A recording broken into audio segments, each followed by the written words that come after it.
आप सभी आध्यात्मिक मित्रों का स्वागत है। आज के वीडियो के माध्यम से हम जानेंगे कि जब हम नाम जप करते हैं या ध्यान करते हैं तो उस समय मन का विचलन क्यों होता है, मन एकाग्र क्यों नहीं हो पाता है। आइए पहले इसका कारण समझते हैं, फिर इसका समाधान। जब हम मन को खुले छोड़ देते हैं तो यह इंद्रियों के द्वारा प्रभावित होता है, जिनमें मुख्य रूप से आंख और कान मन को कंट्रोल करने लग जाते हैं। जब हमारा मन पर लगाम नहीं होता है तो ये विभिन्न प्रकार के दृश्य देखता है और श्रवण करता है।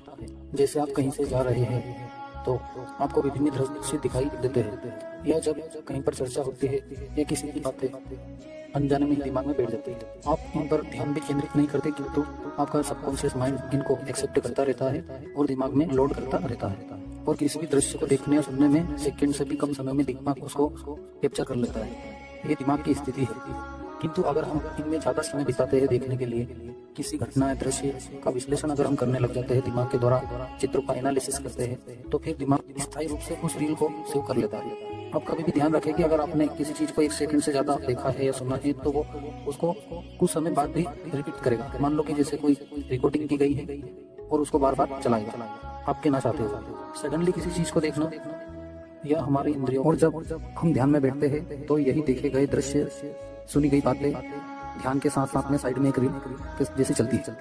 चाहे आप इन चीजों का स्मरण ना करें, पर वो स्वतः ही आपके नाम जपने के साथ में या ध्यान करने के साथ में अनकंट्रोल्ड वे में चलती है। और ये अनकॉन्शियस माइंड बहुत ही पावरफुल है। इसको अगर हम सही दिशा दें तो इस पर कंट्रोल कर सकते हैं। कैसे करेंगे?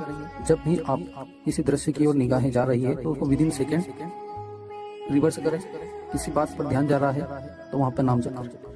अगर आप विदिन ए सेकेंड सचेत हो गए हैं, उसको देखना बंद कर दिया या सुनने पर ध्यान केंद्रित नहीं कर रहे हैं, तो जो कैप्चरिंग है सबकॉन्शियस माइंड की, वो अपना प्रभाव नहीं दिखाएगी। उस समय आपका माइंड सोचेगा कि उस चीज का एनालिसिस करें, उस दृश्य के बारे में जो दिख रहा है उसके अलावा भी कुछ और उसने डीप में सोचे, और यहीं पर गलती हो जाती है। क्योंकि जब भी आप किसी दृश्य का एनालिसिस करते हैं या किसी की बातों का एनालिसिस करते हैं, चाहे वैसा हो नहीं, पर आपके माइंड उसको ज्यादा एनालिसिस करेगा तो उसको अंदर सेव भी करेगा। मतलब जितना आप एनालिसिस करते हैं किसी घटना को, उतना ही हमारा दिमाग उसको सेव करता जाता है। अब जब कोई घटना सेव है तो जब भी आप शांत रहेंगे, किसी से बात नहीं करेंगे, ध्यान में बैठेंगे, तो उस समय जो सेव किए हुए दृश्य है या बातें हैं वो आपके दिमाग में चले। तो इसका यही है कि आप ध्यान को तुरंत वहां से हटाए और वहां पे नाम जप लगाते। जब भी कोई सी चीजें सुनते हैं तो वहां पर भी आप नाम पर ध्यान केंद्रित कर ले, क्योंकि अगर दिमाग को एक जगह से आप हटाना चाह रहे हैं तो दूसरी जगह लगाना पड़ेगा।